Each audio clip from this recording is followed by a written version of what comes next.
back sa aking channel. Before I start my video, don't forget to subscribe, hit the notification bell para updated ka kapag may mga bago akong video. And kapag naman nagustuhan mo yung aking video, please don't forget to give me a thumbs up.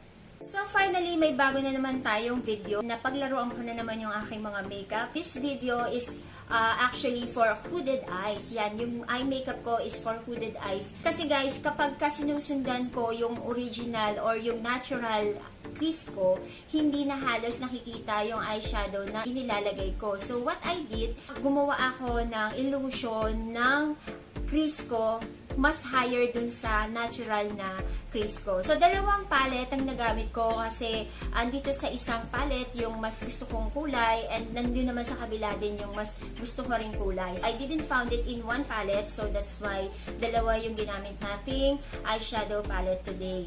The first shade, guys, na ginamit ko for this eye makeup is itong Salmon. So, ginawa ko siyang pang-transition and naglagay ako underneath dun sa aking brow bone para lang mag-create ako ng artificial crease ng aking mga mata. So, followed by this shade, ginamit ko naman itong Copper Rose. So, inilagay ko lang siya on the top nung Salmon na nilagay ko for transition and binild ko lang siya guys hanggang sa ma-reach ko or ma-achieve ko yung gusto kong intense ng pagka-brown nitong shade na to. And then after nyan guys, ginamit ko itong Beauty Glazed Strelitzia na palette and ginamit ko itong HUAWEI and nilagay ko siya on the top nung aking Copper Rose na inilagay just to make deep illusion ng ating artificial crease na ginawa.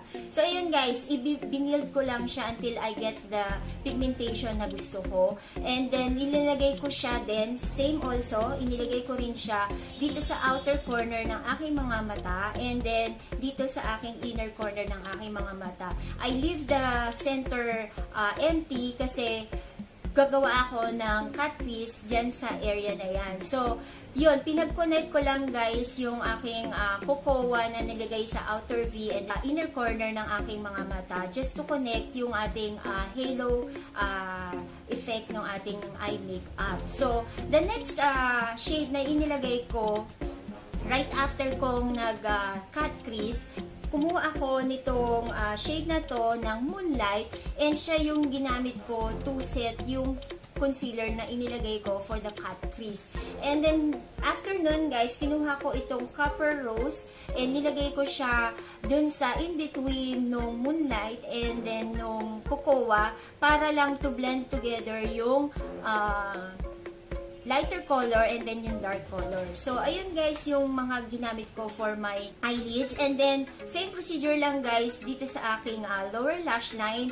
Una kong ginamit is Copper Rose and then binlend ko siya with the color ng Salmon. Yan yung mga shade na ginamit ko for my eye makeup. Then, naglagay din ako ng highlights using the Moonlight dito sa aking tear duct and then sa aking brow bone. So, the rest of the product na ginamit ko, ilalagay ko na lang sa description box and then check nyo na lang guys kung ano yung mga brand na ginamit ko for the rest of my makeup. If you want to know kung paano ko ginawa itong makeup look na ito, then please keep on watching.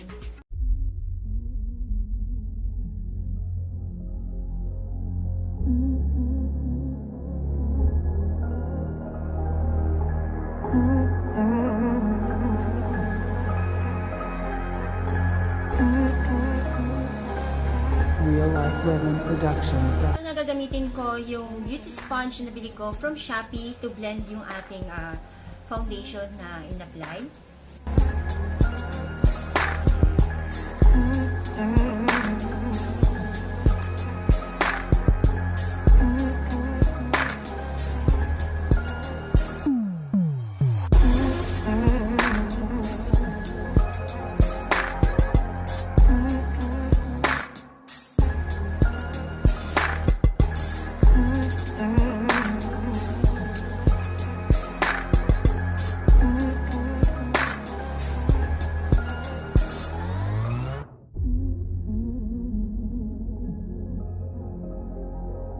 So, natapos na natin yung ating kilay. Yan yung pinakamahirap na part, yung maglinis ng ating kilay.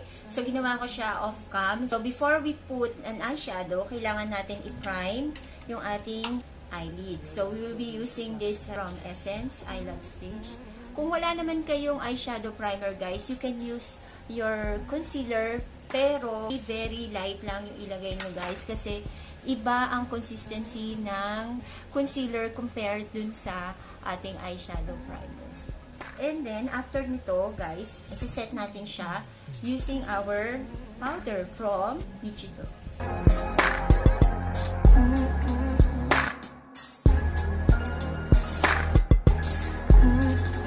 So, that's it, guys. Tapos na tayong mag-prep ng ating eyelid. So, now, let's move on sa ating eyeshadow makeup. So, for the first eyeshadow na gagamitin natin for transition, ang gagamitin ko is itong Salmon from the palette Focallure. Yan. So, gaya nga ng sabi ko before, ang gagawin nating makeup is cut crease for hooded eyes. So, ito yung pinaka-crease ko, guys. So, ang gagawin natin is dito ako, which is yung sa pinaka-underneath ng ating brow bone, dun ako mag-i-start na mag-apply ng eyeshadow. So, gawin na natin siya. So, ayan.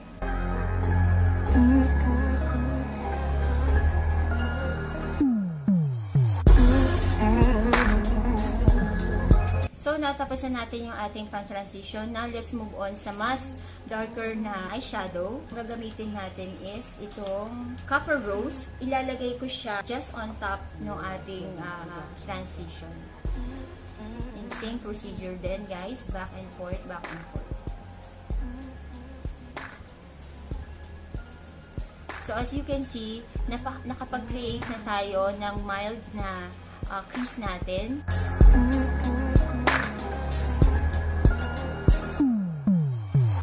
So, let's go back dun sa salmon na inilagay natin kanina.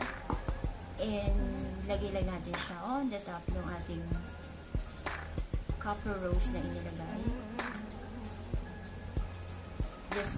Just to blend together yung ating two shades na inilagay. And also, para mawala yung harsh line. Guys, let's move on sa mas darker na shade, which is itong Cocoa. And ang gagamitin kong eyeshadow palette from this shade is from Beauty Glazed, yung Strelitzia. Shade is itong Cocoa. And ilalagay natin siya dito sa pinaka outer V ng ating mga mata. And dito sa pinaka inner corner ng ating mga mata. And i-connect natin siya, guys.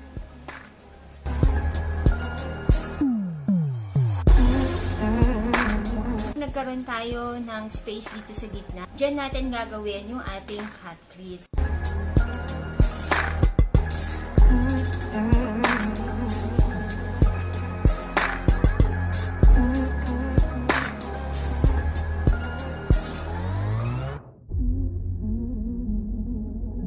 So now, isi-set natin siya, guys, using this eyeshadow from Focallure, itong shade Moonlight. So, isi-set natin siya.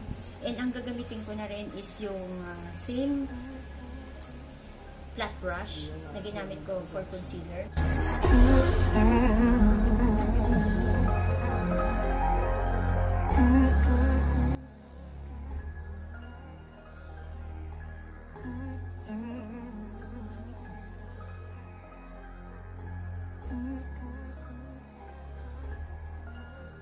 And then, mag-start na tayo maglagay ng eyeshadow dito sa ating lower lash line.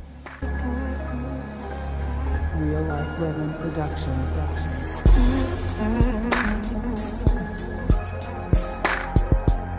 So, na maglalagay tayo ng eyeliner, and ang gagamitin ko is from MAC, yung ating hinol last time.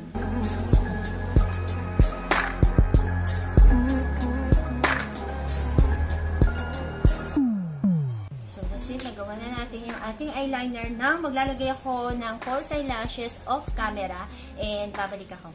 So, na maglalagay lang tayo ng mascara sa ating lower eyelashes.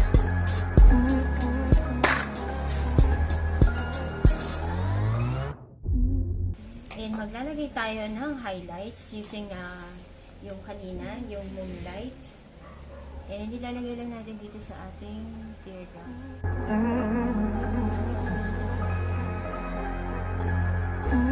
And yung ating brow bone. Real Life Women Productions.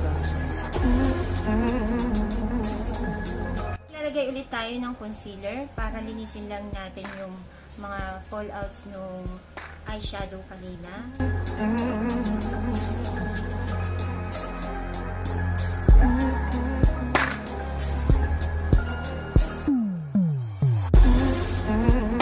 So, iset natin siya ng powder.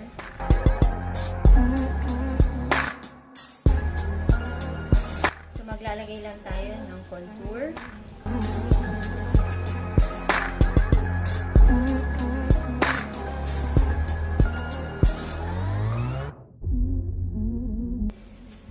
And then, maglalagay tayo ng blush on.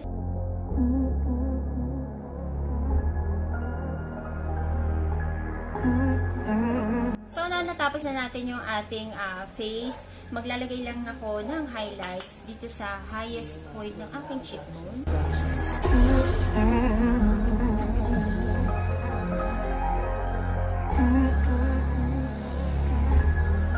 Gagamit tayo ng lip liner dahil meron tayong lip liner from BenNye. Natapos natin lip liner natin, and then papatungan ko siya nitong lipstick from Pink Sugar in the shade of Hotmess.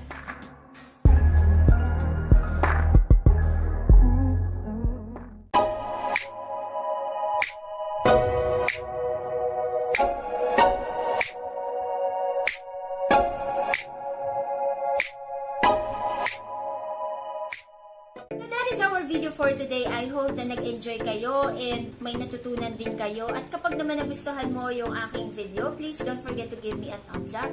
And please don't forget to follow me on my Instagram at Might Be May. Ayan, ilalagay ko yung aking IG name dyan sa aking screen. And that's it, guys. Sana makita ko ulit kayo sa aking comment box, and if you want to suggest some makeup look na gusto niyong gawin ko at kung kaya ko naman, then I will do it. So that's it.